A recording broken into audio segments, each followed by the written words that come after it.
What up, everybody? It's Double G and John LaRocca here for the Fight Game podcast. John, we are back Sunday night, back-to-back Sunday nights.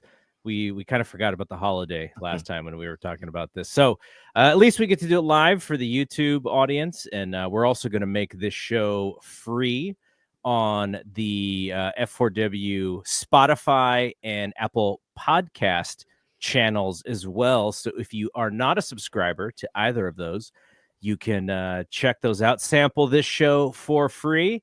And since we do that, I just want to quickly let folks know, if you are interested in the website subscription, f4wonline.com/sign up. And if you do join the actual website or any of our subscriptions, you do get the interview that Dave and I did with Kenny Omega on 4th of July, actually, which was really good. Kenny, as always, a super thoughtful guest. And we'll talk a little bit about some of the things that he said here, because I think it's so interesting headed into, the one match that, like the Forbidden Door match of all Forbidden Door matches. And we're getting it this weekend at All In. Also, f4wonline.com/Spotify, /YouTube, or /Apple, and you can get connected to any of those subscription, those subscriber accounts as well. All right, so what are we going to do here? Well, we are on, I don't have a lot of my gimmicks because so just a little bit of inside baseball here. We use a technology called StreamYard to help us stream our show. And you may have heard that the F4W YouTube channel got hacked while I was on vacation, actually. And so what we're trying to do is we're trying to limit the amount of connections to the account. So I'm using the F4W StreamYard account, and it doesn't have all of my bells and whistles that I've put into ours over the years. So I don't have the thumbs up, thumbs down drop. I'll have to recreate that. I do have some of the other drops, but for people wondering why we are about to do our show and not do the thumbs up, thumbs down, this is why, because I don't have it. I'm gonna have to recreate it. I may have to get Keela to like re-record it for her voices on that drop. But before we actually get to our thumbs up and thumbs down, I wanted to mention one other show that I just did earlier today with Jeremy Feinstone and Stephen Conway related to Okada and Omega. We did a watch back of the very first Tokyo Dome main event between those two guys, Wrestle Kingdom 11. And I went back through all the observers to look at all the reporting of Omega, where Dave's like, Omega Okada, not a main event. I don't know what they're going to do. And this is like a year before it actually does main event. So New Japan did a great job with that Kenny Omega character to get him ready for Okada. We went through that whole show. It is on our Fight Game Media YouTube channel for free for everybody to check out if they want. So I just wanted to mention that. All right, John, we don't have a drop for it, but we're going to have to go with thumbs up and thumbs down. What is your thumbs up for the week? My thumbs up. I was waiting for the drop. That's how I'm so used to our routine.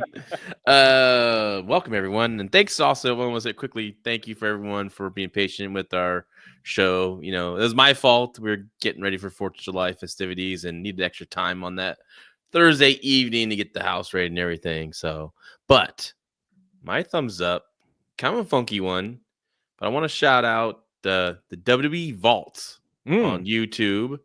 WCW YouTube channel, all that stuff. They've been really dropping some cool old school stuff, and they recently dropped a match on WWE Vault. It's the second main event ever on the TV show Action Zone. I always call it the Click tag team match. It was Shawn Michaels and Diesel versus Razor Ramon and 1-2-3 Kid, and it's one of the best tag team matches of the 90s. So I highly recommend anyone that hasn't seen that match yet or wants to revisit that match. It's on YouTube. It wasn't even on Raw, right? It was like on one of the weekend shows. Yeah, it was that new Action Zone show they established in '94. It was like a morning show. I think it might. I don't know if it took the place of Challenge or a different show. I'm trying to remember, but the first episode I remember had the quote unquote final Bret Hart versus Owen Hart matchup. Mm-hmm. And then the week 2 was that tag team match. And, it's slowly, slowly went down from there, but that tag team match is exceptional. So I highly recommend people checking that one out. All right, mine are going to be both my thumbs up and thumbs down are going to be WWE related, but sort of unrelated to anything in wrestling and more related to how we watch wrestling. Thumbs up goes to the USA channel and WWE for going back to 2 hours for SmackDown. Yeah, that's good. Reason that third hour is so intimidating for me. And when I saw the 2 hours, I was like, okay, I have time to get this in. I'm going to flip through this whole thing. And I was able to get through the show early this morning. But the same thing, you just add the extra hour and I click on the DVR and I go, oh, I don't think I have time to get through this. I'm going to go watch something else. So kudos to them for doing that. I know it. I at least I hope it is temporary and they keep it that way. Though I know there is some concern that they may bring it back, but my hope is that it stays 2 hours because the show's just almost so much better at it's not stretched out like crazy. Nah, yeah, I agree. I didn't realize, was this show 2 hours this week? Yes, it was 2 hours this week. Oh, I wonder why it went by so fast. I was kind of skimming through it this morning, catching up because I didn't get a chance to watch it obviously on 4th of July. So that's good. That's good for us because you know what?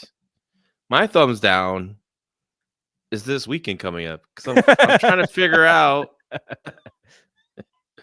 It didn't seem overwhelming like 2 weeks ago for some reason, but now that it's coming up, now it's really feeling overwhelming to me. I'm trying like where I'm gonna fit it, what I'm gonna fit in, where I'm gonna fit it in. That I was thinking about my priorities, like what's the most like my first of all, I think number one priority I think is WWE All In. AEW All In, excuse me. I think that's number one. And then number two would be Saturday's main event. And then kind of like right now for an even tie is the Great American Bash and Evolution. But I'm going to see if I can do it all that weekend. I don't know about you, but I might have to go into Monday for me in one of those events. My weekend is really bad. I have to go to a wedding, which we leave for on Friday night. Weddings all day Saturday. So I'm going to order the show on YouTube just so that I can kind of get in and out whenever I have any time on Saturday to watch it. And then I get home on Sunday and I got to watch Evolution on Sunday. We're actually doing post shows for all of those shows on our YouTube channel, the Fight Game Media YouTube channel. And so I got to do the post show on Sunday after Evolution. And so I basically have to figure out how to watch All In. I'll probably end up watching some of All In on Sunday morning and then finish that and then be ready for Evolution when Evolution comes out. Great American Bash. I probably will not even get to unless I get to it Monday or Tuesday. And Saturday night's main event will be easy because it's half of it's going to be commercials. So it's not going to be that hard to get through. So yeah, it's tough, man. Like if I didn't have the wedding, I would be okay, I think. But because of the wedding, I feel like I'm screwed. I know I have my oldest daughter's birthday on her birthday party is on the 13th. Her birthday's on the 10th, which is Thursday, but we're celebrating having the birthday party on a Sunday. So I got that going on, so that's priority, of course. So Evolution, I think, might be a late watch on a Sunday night. And you also, do you think those are just those shows? And you think about there's SmackDown, and then on Monday there's Raw. If you're gonna watch all that, so then it was not just scheduling and finding the time to watch this. I thought about, okay, how many times am I gonna see someone get thrown into the post, right? Shoulder first. Yeah. How many times am I going to see someone go through a table? How many leg slaps I'm going to see? All that stuff. I was like, how many super kicks am I going to see this weekend? It's just, it might cause some major burnout for me, so. I mean, that's kind of the goal of the whole weekend, right? It's burn everyone out. Burn everybody. WWE hoping to kind of confuse the marketplace a little bit. And trying to bum out AEW's biggest show of the week. I mean, that's really what the reason is for all of these shows, because we remember the early early booking for Evolution was actually supposed to be this weekend. They were going to run it in Connecticut, and then they moved it to, for this reason. But yeah, we'll talk about some of the new matches for those shows because they finally, and this is kind of my biggest bummer, but I had a different thumbs down because I'm going to talk about Evolution, which to me is the biggest bummer as far as a promotional standpoint. My thumbs down is whenever we get these early Raws, because they air them, they basically air them live, and this Raw aired at like 3 p.m. Pacific, and I couldn't get away from commercials. Every time they went to a commercial break, it would not skip for me. So I didn't even watch Raw. I got through the first 30 minutes, and then every time I tried to go back, it was a commercial that I couldn't get out of, and I just wasn't going to watch it. I wasn't going to watch that show for the full 2 hours and a half and sit through commercials because I pay for the stupid highest Netflix tier. It was more of like it was more of a stubborn thing like that. So I didn't even watch Raw. I got through the first half hour, Dom and AJ doing their shtick, and AJ's putting on the glasses, and then they go to break, and that's all I saw. I started Raw an hour late, and I didn't feel the need to go back. I saw that Judgment Day won the tag team titles again, which I guess they never really figured out what they wanted to do with New Day as heels, huh? Right. It seemed like, but I think kind of Judgment Day was just a more priority act. Obviously, it's been dominating that show, and I think it's good to continue to put more steam behind them. So I agree with that decision. But yeah, the New Day thing started off really well, and it kind of flopped out. But maybe because it's hard, because like the angle they shot on Big E, who seems like he's never going to wrestle again, unfortunately. And what else could they do with it? I don't know. But but other acts, I guess, were just more over at the time. All right, let's kick off our discussion here, and I did actually grab this drop, so we do have this one. The recognized symbol of excellence in sports entertainment. When you said you had some drops that were saved, I'm like, you better had that damn party match drop saved. Oh, you mean this one? We're killing the segment, though, because you were like the Bobby Lashley of podcasters. You just wouldn't sell for it, so we just had to get rid of it. I was watching something, an AEW match this week on Dynamite, and I was like, this is the party match that we're going to talk about on the show. Okay, so my real frustration with promotion this week is the way that they've promoted this Evolution show. Now, everything has been so last minute, and I just saw ticket numbers for all of the 3 WWE shows. So it's actually kind of interesting because they have 3 shows that have hit the marketplace. NXT is running at the old center stage. They only have something like 700 tickets available for purchase, and they're at like $550 or something. And they're high prices. Like these tickets are, I think, get-in price is like $200 or something. So they price them high. NXT? For NXT. Wow. I mean, just because they're running the small building, they wanted to get a gate that, that is, I guess, gives them reason to go out of their home ballpark. And the Saturday Night's Main Event show, not sold out, but doing very well, over 10,000 tickets. This Evolution show is under 5,000 tickets. And I hope that with this last minute promotion, they just added a bunch of matches, that they will actually get a good number, but it doesn't look great. And what it kind of tells me is, obviously Saturday they felt was the bigger priority because they need to run interference for this All In show. And we'll see if it works too, because I think there's an expectation with this card that All In does great business. And if there is a small chunk that is taken out of the pay-per-view buys, guess what? We're getting this again, and probably really soon, because this is the plan. But if it doesn't, and AEW does the normal buys that All In is expected, or they do more, then maybe WWE is like, okay, this isn't the greatest strategy. We'll do something different. They're like, we don't have to do it this way. But because those shows are on Saturday, Great American Bash and Saturday Night's Main Event, the Sunday show is kind of an afterthought, and you can see by all of the matches that are just really been created late. What this reminds me of, and some of this is because I love digging into old observers. And if you remember like 2009 timeframe, I think they ran something like 20 pay-per-views that year, or like 17 pay-per-views. And there was like a couple of months where you had 2 pay-per-views in the same month, like 2 weeks apart. And so you'd get the thing, and then there'd just be like a bunch of angles for the next Raw to create all of the matches. And that's kind of what it seemed like they were doing with Evolution, which is such a bummer, because I think this show, I recently rewatched the first one when we did our watch back a couple weeks ago, and it was a fun special show.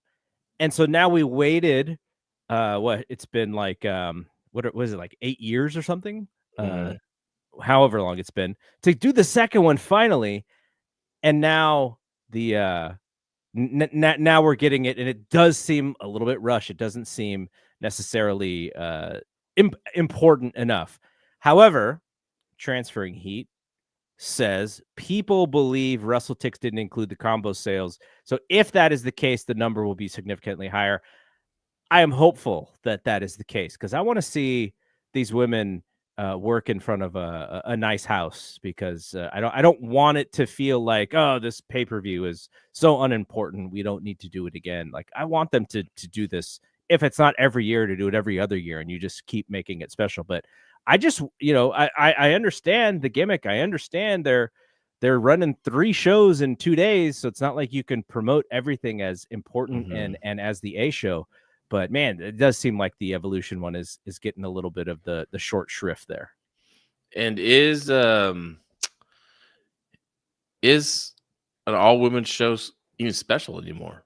Like the first one obviously was definitely special, but now, I mean, you get multiple women matches on each show. You get multiple women matches on a pay-per-view. You get, Elimination Chamber women matches. You get Royal Rumble women matches. Like, I don't think an all women's show is that special anymore.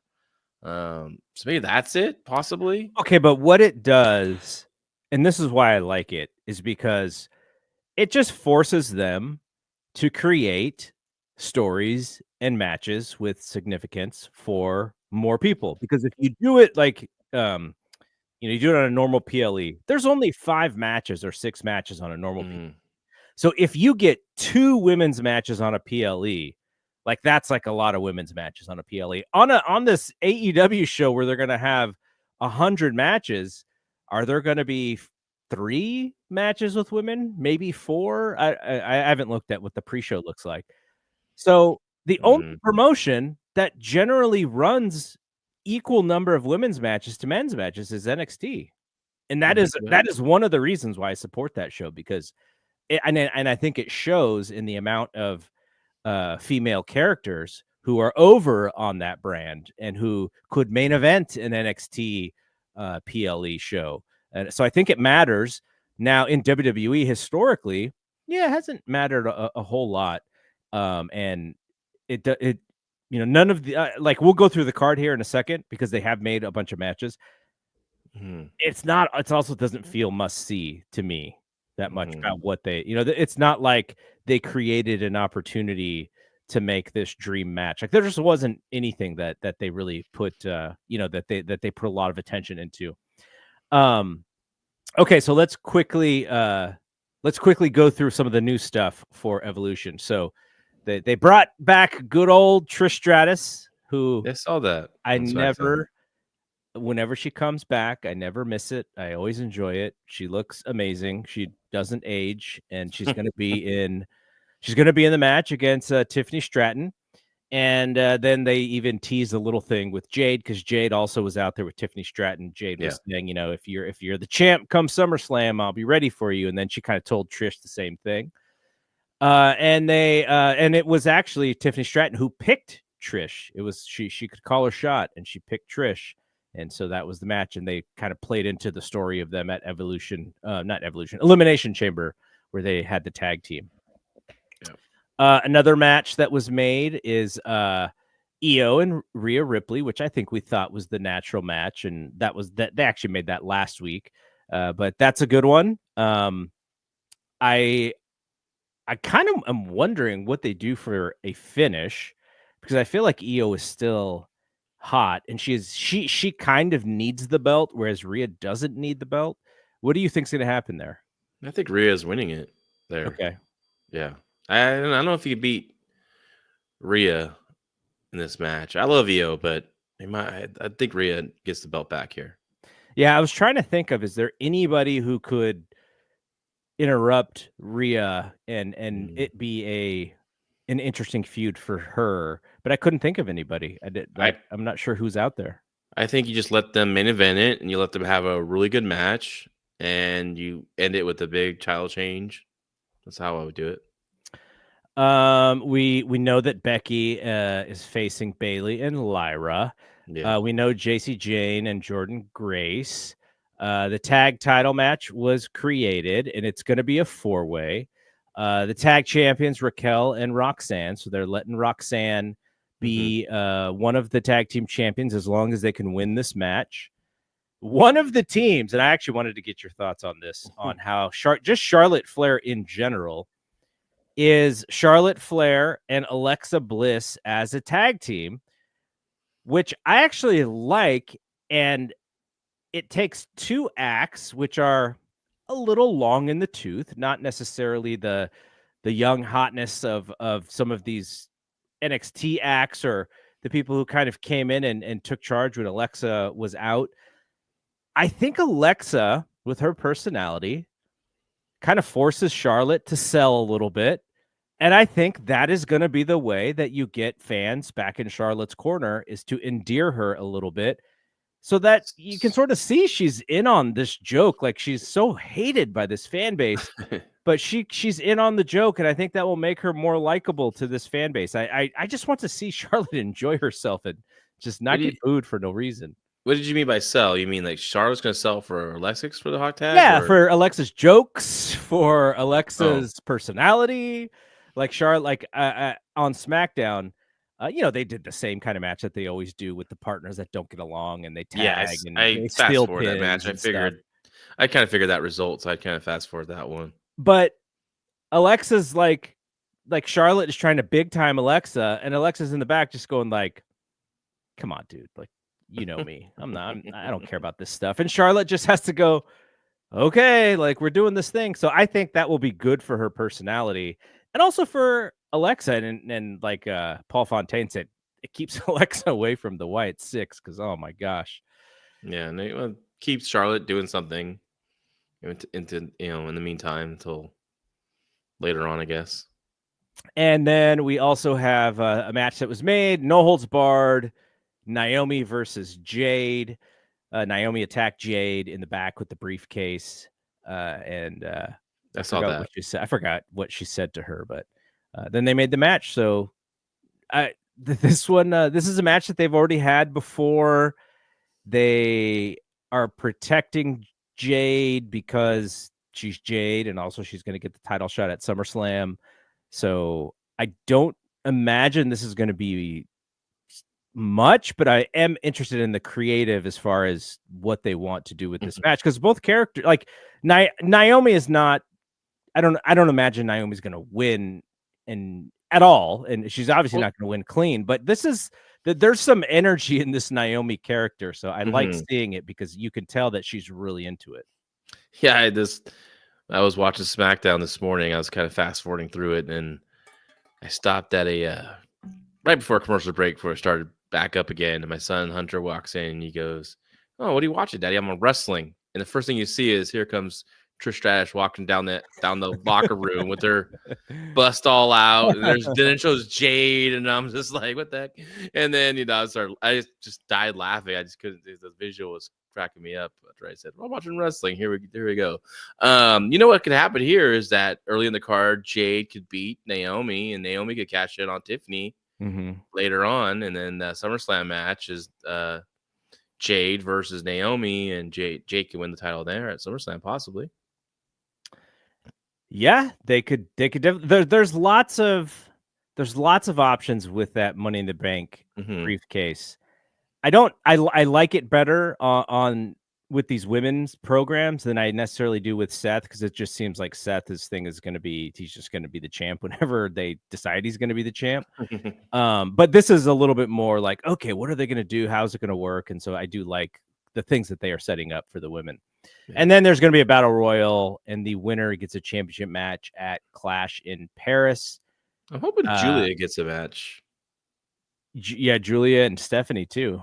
Yeah, I hope Julia gets a match. Stephanie could be in the battle royal and win it. You know, Mhm. her and Naomi not Naomi, her and Nia at the end or something like that, or Asuka. Asuka. You know, you could throw workers, good talented workers in that women's My girl battle Jada royal. Parker. Yeah, make it really good. You said they're kind of throwing stuff out. Now you're reading me this card.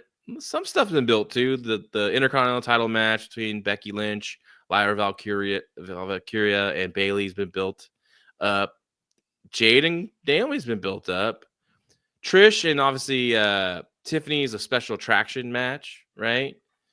And Io and Rhea definitely have history, obviously coming off WrestleMania. And then title change, of course. Io did beat her for the title. So there's history there. It's not just a cold match. So I just don't see the hook. What's the I know Rhea's the big star, Rhea and Mhm. Io.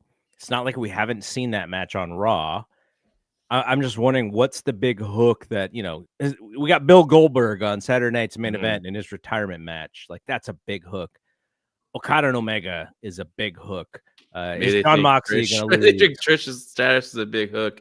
I do like that matchup. Yeah, I think it's the perfect match is for going to that. be good. Match is I going think to be really good. And I think it's perfect for this show. Like, nice, really a special attraction match. You got the generational, to Attitude Era, legendary wrestler, and you have, the future and Tiffany Stratton, so I like that match. I thought that was cool to see. I'm glad that she's on it. Trish Stratus, she still could go, and she looks Yeah. great, and I think they're gonna have a really good match. I hope they do. Transferring Heat had a good point in that, losing Liv Morgan, she was going to have a big Yep. spot on this show. And I don't know, maybe they thought that the Brie match was going to be like the hook for people to see Brie wrestle again. That wouldn't have necessarily been the hook for me, but maybe they feel like, okay, we're getting that Bellas and Divas crowd back, that old show that they did. Are they in on the show? Supposedly they're still going to be involved in some way. At least that's the latest that I read in Dave's skeleton version of the Observer that he put out the other day. Will they be in the 4-way match? Yeah, maybe they'll be in the mean, tag. I think each brand has a qualifying match supposedly, right? NXT's gonna have one, and then I guess Raw has to have one tomorrow. So maybe the Bellas are gonna make a surprise return on television tomorrow. Yeah, maybe. I mean, it would make sense, right? To me. Yeah. All right, so new matches for Saturday night's main event. We got Seth Rollins and LA Knight, which is an interesting one to me. I missed the Raw because I was on vacation where they set that thing up. I think any match right now where it's against Seth, it's kind of like some of the other companies. It's like Moxley, like everyone's got his back. It's like the House of Torture, like everyone's got Evil's back, and so. I know I saw Seth is wrestling Penta, I believe, on Monday, and I'm like, oh, that's a cool match, but everyone's got Seth's back, so it's probably curtains for Penta. And I kind of wonder how LA Knight fit in this whole thing as well, because I think he's getting a little stale on SmackDown. I don't know if that means that he's going to come to Raw, but he's kind of stuck in in that like US title picture or whatever on SmackDown, and this is a nice little changeover. I don't even know what happened. How did this? I'm sure this had to do with because when they wasn't it like Money in the Bank? Yeah, the qualifying matches. Yeah. When he foiled it for Seth Rollins, so he's been a kind of a target for Seth Rollins in his group. And then on CM Punk was trying to get at Seth Rollins on Raw. Seth bailed it, went up the into the crowd, up the up the aisle, and then waiting for him there was LA Knight, and they started brawling all over in the concession area and stuff. So sets up a match. So I'm sure Braun Breaker and Bronson Reed would definitely be involved in this. Mm-hmm. So Does LA Knight have friends? Does he have homies? I'm trying to think. CM Punk.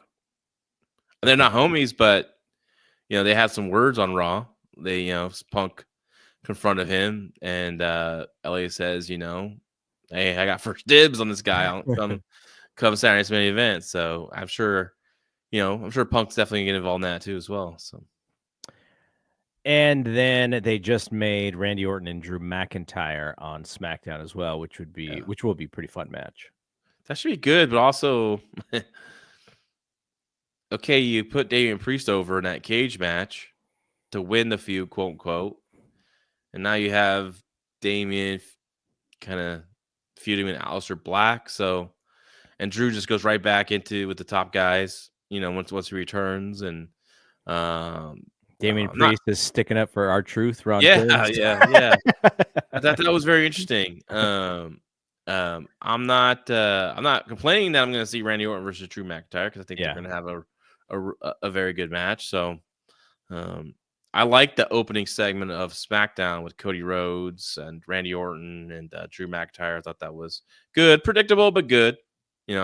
So I like what they're doing with Randy, the slow turn. Mm-hmm. And AJ Styles reportedly has re-signed with WWE. There was talk. I felt like that talk was more in the beginning of the year that people were wondering if he was going to go to AEW because he could have fresh matches over there versus what he's doing in WWE right now. He's got a spot. I'm sure he has some security. I'm sure he gets paid great money, and he probably wants a future with the company, when his pro wrestling career ends. And so, it's pretty. It seemed to me like, unless he just wanted to have like all these crazy matches at his age, that probably best for him to stay in WWE. Yeah, I don't think he wants. I think he wants to be featured in a prominent position, but I don't think he's not going out there to kill himself anymore. Doesn't need to, and like W schedule is a lot different than it once used to be, right? Like he can easily go home and spend time with his family and go out for whatever he's on Raw or whatever brand show he's on, and still have a lot of time at home still. So, were you a big Street Fighter guy back in the day? On the original Street Fighter 2.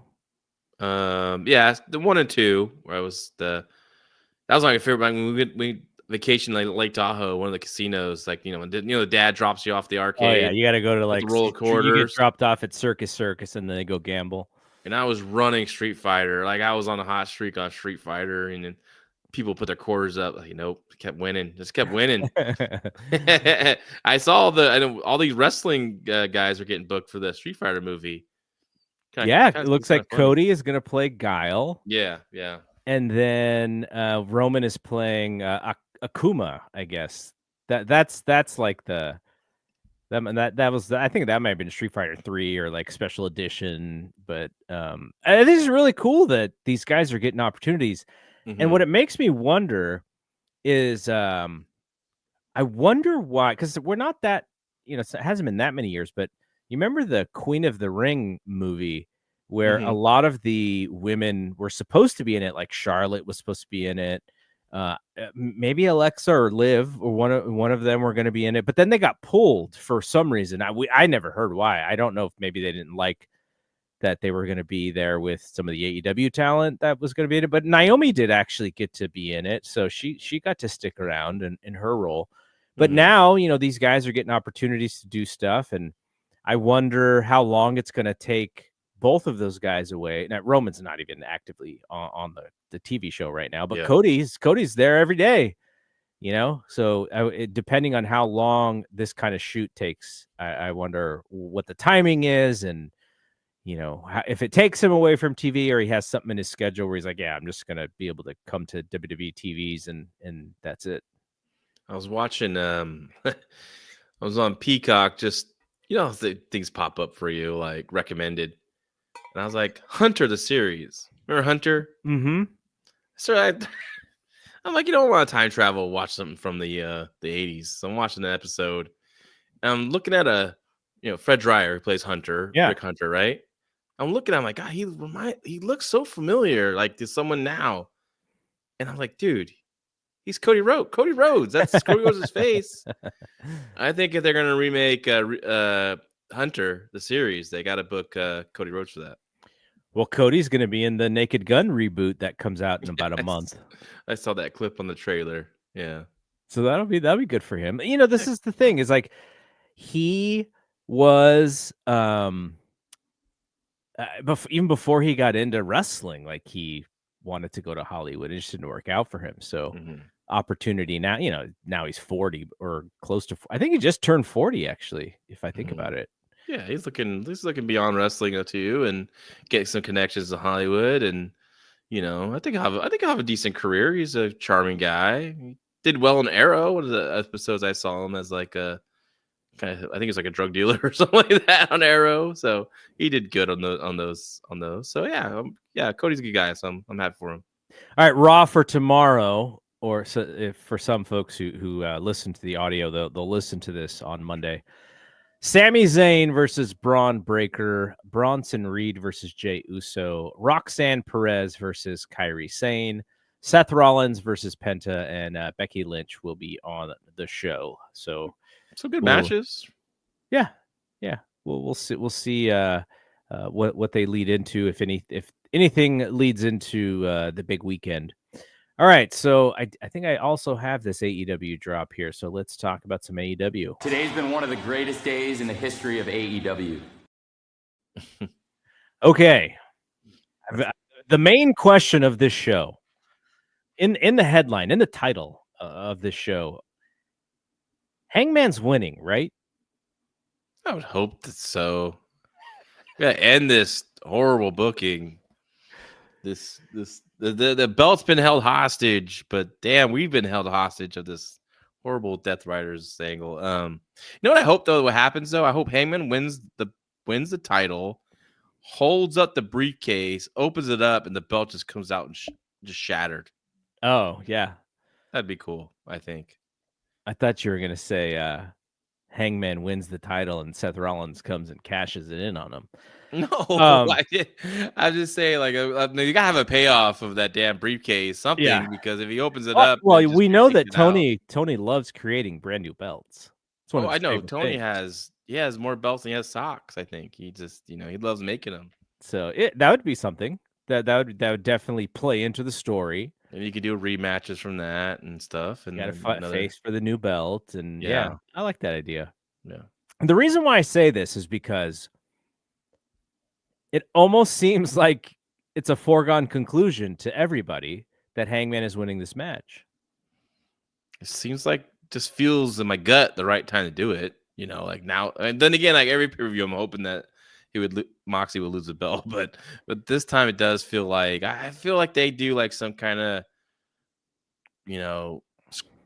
screw finish. It's gonna I might leave a really bad taste in people's mouths. Potentially, what do you think is going to happen in that tag team match too, with the Young Bucks versus Swerve and Will Ospreay? We'll get to that. I'm interested in your thoughts on that one too. So, I think you're right. I think Hangman has to win this match. Yeah, there's going to be a hell of a near fall where fans are going to be so mad because it looks like Moxley is retaining. That's what I live for. I can't wait to see the tweets that are going to happen because they think that Moxley and the crew is coming in and screwing Hangman. Yeah, you have to have that, of course. In any kind of big match, definitely. Yeah, so I'm looking very much forward to that. And yeah, I'd love to see the Hangman be the guy, kind of the next guy. And so that leads me to our quickest take here. I have a list of like the next 5 people I think who could be the AEW Men's World Champion. And so this plays off the idea that Swerve and Ospreay lose this match to the Young Bucks. And by losing this match to the Young Bucks, they cannot get a title chance for a whole year. That is part of their stipulation, which it kind of came out of left field. Well, it doesn't even equal to what the Young Bucks are putting up, right? It doesn't equal that because, they're going to lose their EVP status. When you're going to give up your a title shot just for 1 year, like that's not unless it only works if they are somehow controlling the title, but they're not even controlling the title. I mean, they don't. Yeah, it makes no sense. So, and then what about Swerve saying that, and if you guys lose your EVP status, it's not like we become EVPs, the fans. He's like, Swerve, did you really need to pander that hard? Like, you're losing some credibility here, my friend. It's going to be that one show. And then if they do win, it's going to be, what was that show with WWE had a show where the fans vote? Yeah, to Taboo Tuesday. Taboo Tuesday. They're going to AEW's going to come Taboo Tuesday every Wednesday. Okay, so that's the premise here: is that Swerve and Ospreay cannot win for a full year. So here's what I have as my next 5 AEW Men's World Champions, and I'm interested in your thoughts here. Hangman wins. Mm-hmm. The person who unseats Hangman is MJF. MJF's going to be the number 1 contender after this Casino Gauntlet, at least in my fantasy booking of this. And then you go from MJF to finally Will Ospreay wins it next year in Wembley at All In. So that is a full year. Mm-hmm. So you go from Hangman to MJF to Ospreay. And then after Ospreay, it goes to Swerve. Mm-hmm. And then after Swerve, you finally do that match with Hangman, and it goes back to Hangman. Those are my next 5. Now, there's a lot of guys that I did not have in there that could be champions, like a Kenny Omega or Kazuchika Okada. Not Takada. Darby Allin for sure. Darby Allin in that mix as well. Bobby Lashley. But those are my 5. What do you think about those 5? For the next 2 years, there are your AEW World Champions. Well, I would like to have MJF be champion when Ospreay beats him at All In next year, if that's what they're going to do. That's what I was thinking. Yeah, I think he's the guy for that spot, unless it is Swerve. But I think the idea of them losing, and I know you're going to ask, are we going to jump ahead to your question? After you do that, then we'll talk about the booking. Yeah, so I think MJF definitely would be the guy that's going to take the belt off Hangman when probably later this year. I'm guessing at World's End or something like that. Yeah. All right, so let's talk about your thoughts on how you would book this match between the Bucks and Swerve and Ospreay and the stipulations and everything. I know you asked me this question early in the week because we were going to record on Thursday. And I mean, I already said, like, I think the booking is ridiculous. It doesn't make sense. Like the stakes don't match or not even, so. I mean, and it's not like the Bucks were like held, their face wasn't held to the stove and they had to say yes. They just said yes. Yeah, exactly. It's just so forced and so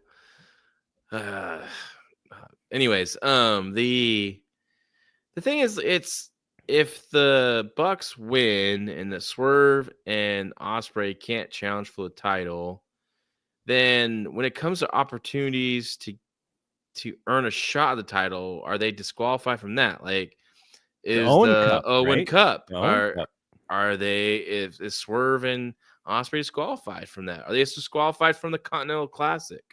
Right?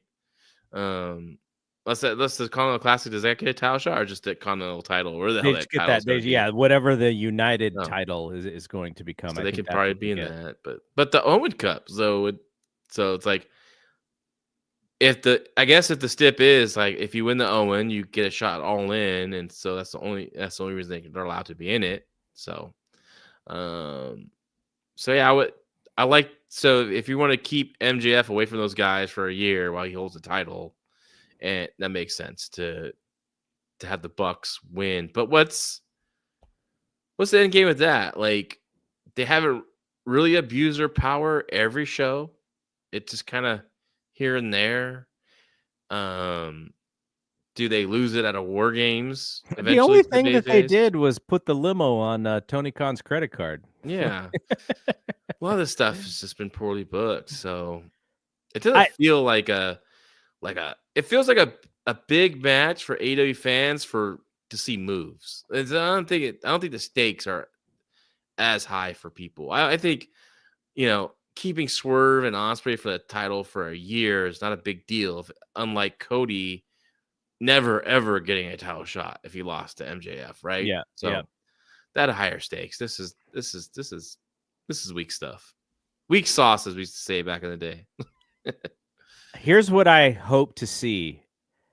If I like the fact that they really want to build up this Ospreay thing now. It may miss the peak, but we would hear the stories from back in the day of Vince McMahon would have his 2 title changes booked out years in advance. Maybe if they could have actually gone back to Wembley this year, maybe this would have been Ospreay's time. But Tony said something like there was a concert there, and that's why they got moved out of their date.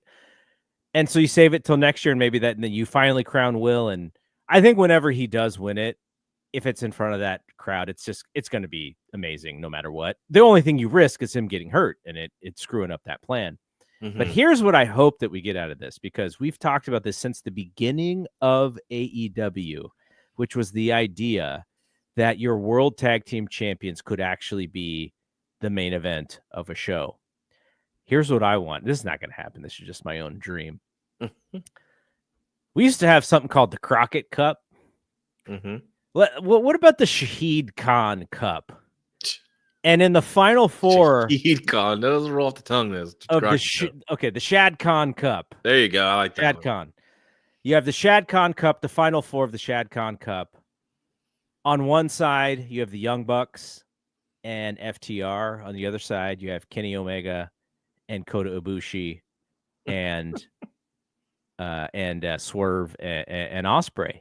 And we really put some eyeballs on this tag team division. Hurt Business, they're whatever they're doing is whatever they're doing. I like the Hurt Business just as alpha males on television. They just have no one to feud. They have no one to feud with right now. But there's nothing that they're going to do in this match upcoming, which we'll talk about in a second. They've added this third team, Christian and Nick Wayne, to that tag team match. Oh, did they? They did. So stupid. It's not that title, or those titles are about as sort of mid card as they've been. Now that doesn't mean Bobby Lashley and Shelton Benjamin are mid card, because those are main eventers if I've ever seen them, brother, based on what they do in the ring. But I would love to see the emphasis on the tag team division now. And so the reason why I bring this up is, Dave and I just talked to Kenny Omega the other day, and Kenny Omega's a very honest guy, and he's a very thoughtful guy. And the way that he talked about the diverticulitis and how his body feels and how he kind of prepares and how much he has to sleep and the wounds and everything, I was just like, oh my God, it's insane that you're still able to do these wrestling matches that you're doing. And I do wonder if, not to say that if he does a tag team that he's going to not do all this crazy stuff. I'm sure he's going to still do crazy stuff, but is he going to be in the main event picture? You notice he wasn't on my 5, and it is because I had this conversation with him and I was like, oh my God, could this guy even be a champion and do the schedule and do as many TVs and do all the traveling and all of that stuff? I don't know. I didn't ask him that specifically, but how could you still have Kenny Omega be meaningful? Well, you bring back the Golden Lovers. Kota Ibushi had the match with Kazuchika Okada, and I thought he looked fine. I thought he looked solid. The match and the booking of the match and the building up of the match was kind of secondary. I just like to see the guy. I was glad he was back on 2 feet and not, in crazy pain, though Omega did say that he's always going to have an issue with one of his ankles. It's just going to kind of be a thing.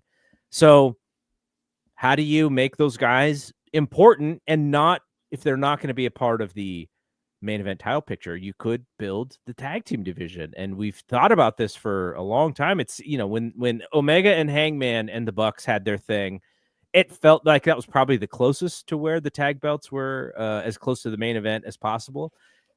Let's do it again. I would love to see it. I like tag team wrestling myself, and it gives, if your booking is that Swerve and Ospreay are going to be out of that title picture, which they may win. If they win, then we get to see, the Bucks, go away again, I guess, for a little while. The dates got used up so far this year. Yeah. Yeah. So, but I'm intrigued in that. So, that is something I'm looking forward to, and that's why I care about what happens at this tag team match, because I'm thinking of ideas. I have more ideas for if Swerve and Ospreay lose than I do if they win, I guess. So if Swerve and Ospreay lose, could you see something where the fact that some kind of miscommunication, some kind of thing where it causes them the feud coming out of this match?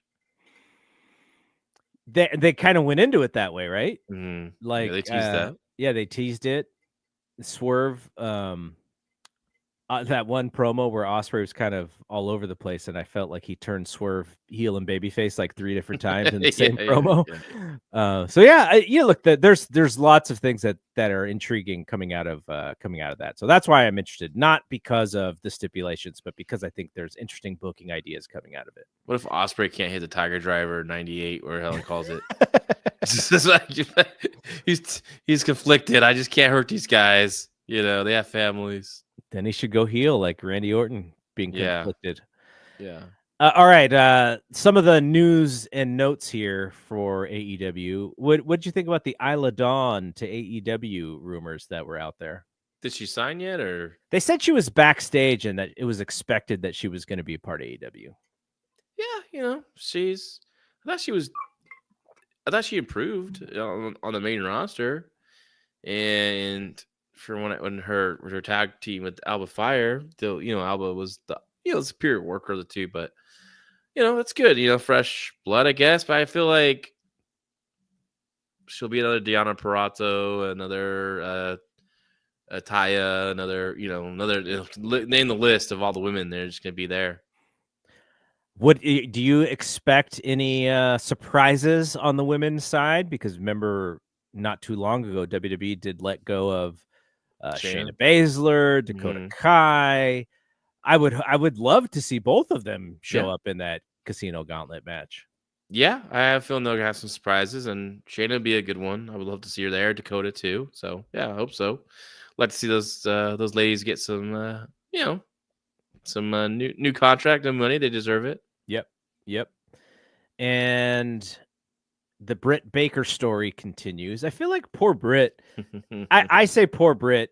I'm sure people maybe roll their eyes when I say poor Britt. I don't know Britt personally. I find her intriguing as a wrestling persona, but everyone has her either showing up in WWE or everything's fine in AEW. Like, it's got to be something different than just those two things. Yeah, I think there's a lot of smoke to that fire when it comes to WWE, and I don't think the locker room's super excited for it, but I think for WWE, the company, I think it's they want her to another, because she was a big big time featured act on that she show. Was there so from day one. Yeah, so her jumping over is just another thing that another person they can promote that came from AEW that was one of their top stars. And I don't think I think she'll go to NXT. I don't think she'll be on the main roster at all. And then if she gets to the main roster, I don't know. I don't expect her to do more than a Tegan Nox did, at that time. I just think I don't think she can hang in the ring when it comes to the top women. So I mean, she's a good personality. I think she'd be a fantastic heel manager. Oh, she'd be amazing. That is her role. Sherry Martel, though I know she wasn't. I mean, she's not the bumper or the worker of Sherry Martel, but she could in that role with someone. I don't know who.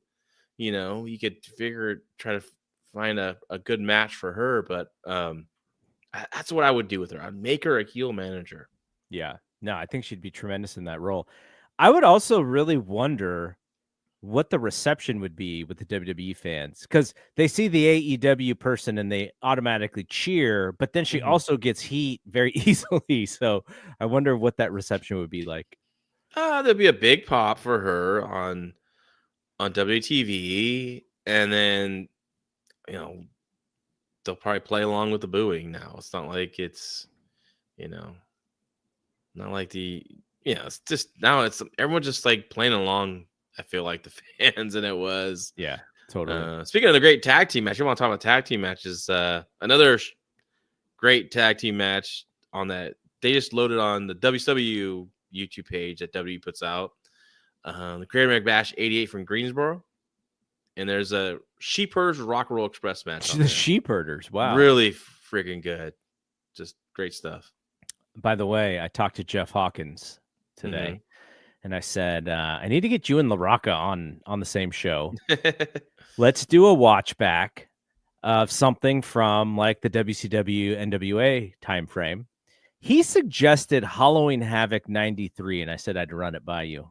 Yeah, that's a good one too. I like that show a lot, and he's on the West Coast too. So yeah, so we could do it. We could do Yeah. it like this time on a Sunday night. But yeah, because what I like to do when we do those watch back shows is I like to go back in time and kind of lay out the lay of the land of what was happening. And WCW was not doing well, but I remember a lot of the wrestling matches from back in that time frame. They weren't business-wise doing fantastic, and it is post Flair, though Flair would be on his way back.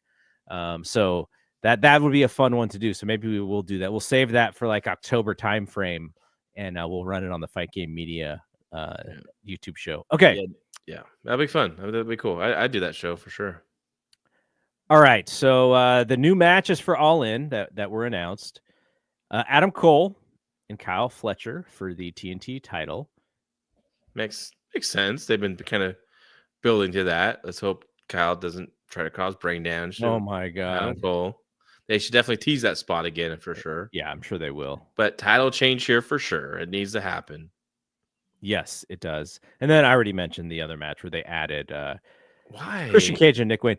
I think we're gonna get a heel turn here. I wonder if we're gonna get a heel turn actually, because on who? Nick Wayne turning on Christian and joining the Hurt Syndicate. No, just being the leader of the patriarchy. Oh God, they're on Dynamite. I don't really watch Collision, so I can't really. I don't know the temperature of how their acts. And so the reason is because there are some folks who believe that All Out would be perfect for Christian and Edge to get back together because I think it's in Toronto. Okay. That seems fast to me because Christian has been a giant dick for his entire existence in AEW. Yeah. So I don't know how you get him to be with Edge, who is a babyface, unless you turn Edge and Edge and Christian together are heels, and then you can still have the patriarchy, I guess. I mean, have you been watching anything with the King to the Patriarchy? Does Nick Heat actually have more heat now than Nick Wayne have more heat than Christian?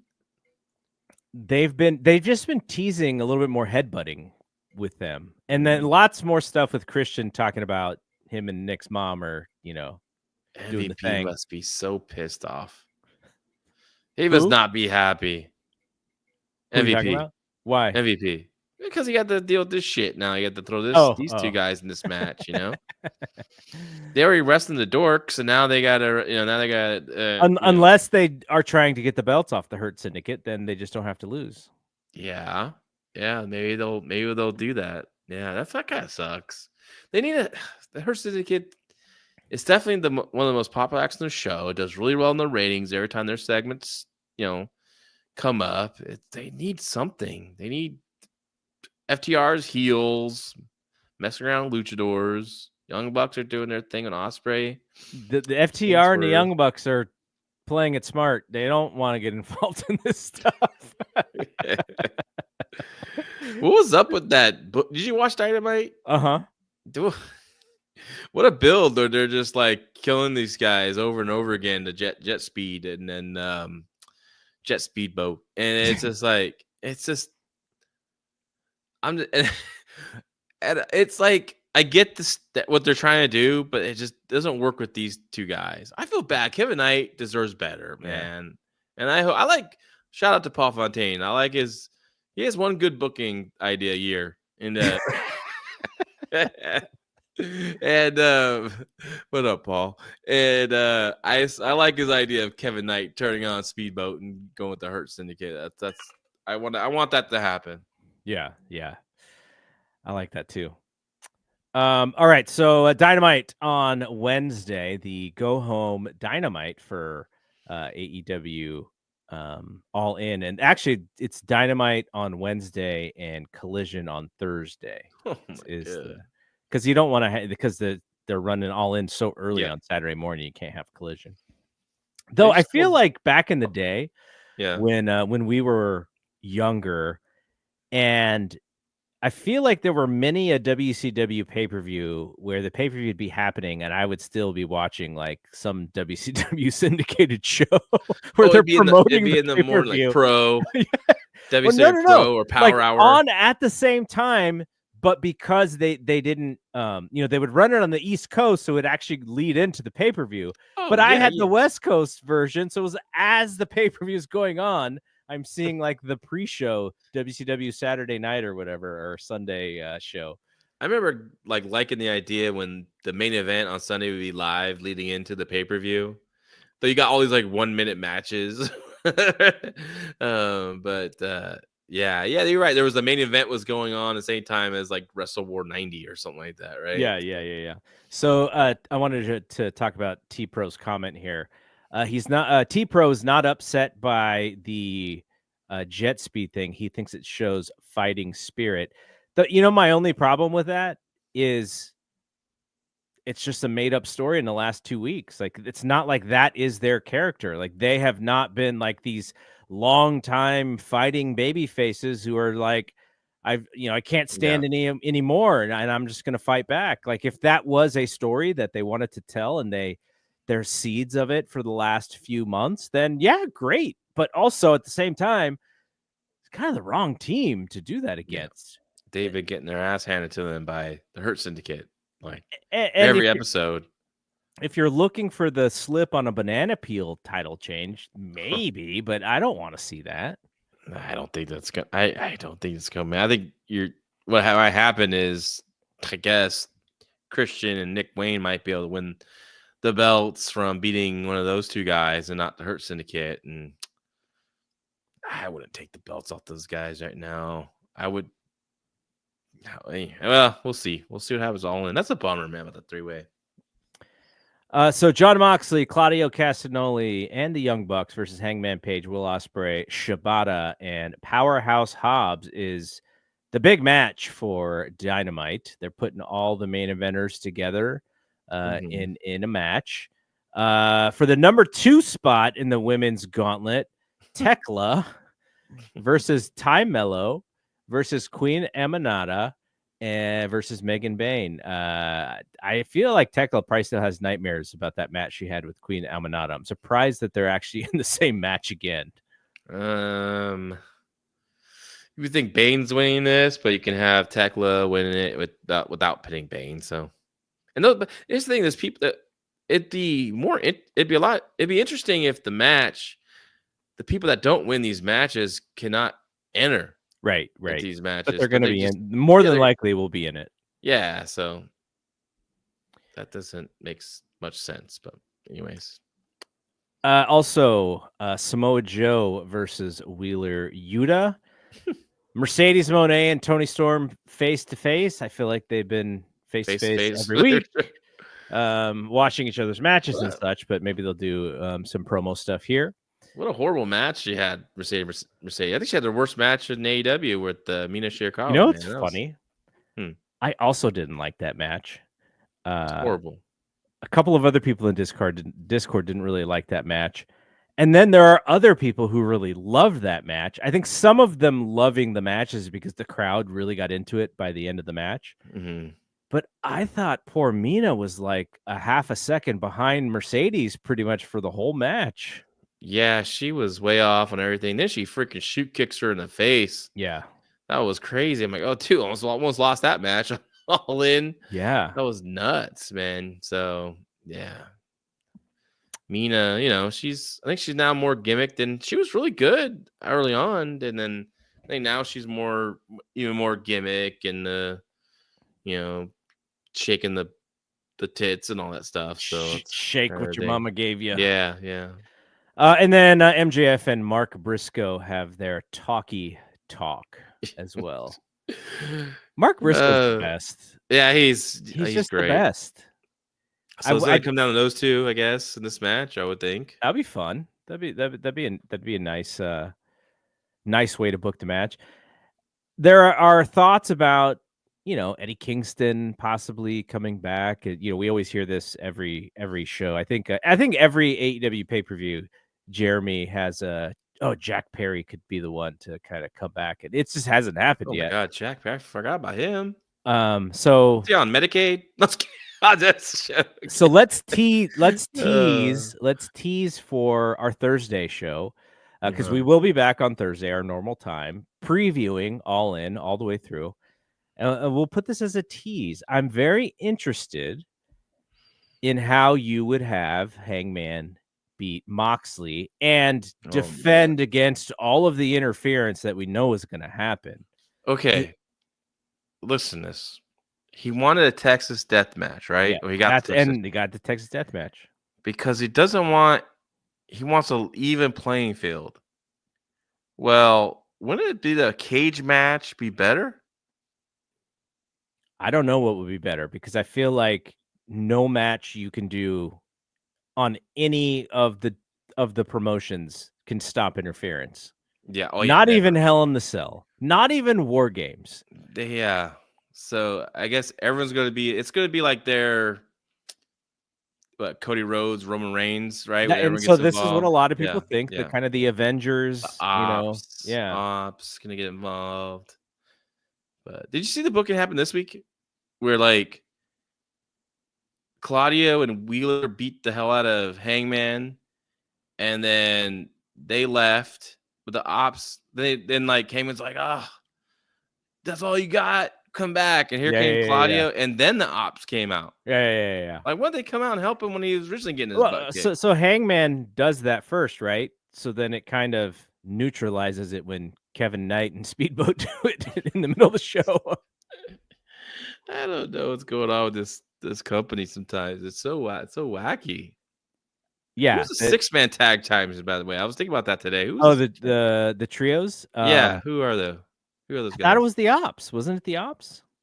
Oh my! See, I don't even know. I actually, I didn't know either.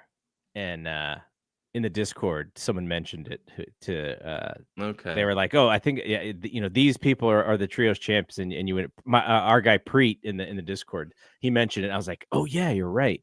Yeah. By the way, I predicted when those titles were created that the belts would be nothing, and here we are. I also predicted that Josh Alexander would just be a guy. So far. So yes. So now we have another one. A.O. Morian believes that Pac shows up at All In. So you can have a lot of have a lot of returns because you have both of these gauntlet matches, some surprises, which I think is why it's a smart match because you can kind of put these on in the middle and keep the crowd going with the surprise. It's gonna be a long show. Does Jack Perry come out and help the Young Bucks beat Swerve? And is he gonna wear the goat face when he does? Does he? Maybe he tries to help him, but ends up losing it for the Young Bucks, and he becomes a scapegoat. I don't know. What's going on with Jack Perry? We ever find out what's going on with that guy? Poor kid. I don't know. I don't know. I totally forgot about that. You brought his name, but there's so many people like that in AEW. I think Paul Fontaine even mentioned on this the Dynamite show that he could have his own promotion of all the people they don't use right now. You could, true, he could. You would have a nice little boutique pro wrestling company with those folks. I wonder what's going on with that. And Anna Jay's back. Are they still together? I seen her on television. Yeah, she's she was gonna do more stuff with Harley, but then Harley got hurt, right? True. Yeah, Harley got hurt. Oh no. Or Harley's in a movie? Is that what she's doing? Or is it a movie? I thought she got hurt. Yeah. Or something. All right, so we'll be back Thursday. We'll have our more traditional show, and I'll have to see if I can get more of the drops. But we'll do previews for the entire week. I mean, that's essentially what the show is going to be, just a preview for the entire weekend. But every once in a while we like to do live stream. We thought this was a perfect time since we didn't go on our normal day, so we had a nice little Sunday live stream. Like I said, we'll put this up for free in those other subscriptions. So we'll be back Thursday night, Friday morning. So for John LaRocca, I'm Double G. Thanks to everybody who was in the comments. I think I named most people. Maria Graciela, of course, and Fernando, who always is in there, and Transferring Heat, T-Pro 83, Ivan Dadiski. I wonder if Ivan related to Ivan Putski. And the rest of y'all. Really appreciate you coming through late night for the sickos. This is our sickos show. All right. For John LaRocca, I'm Double G. See you when we see you. Peace out.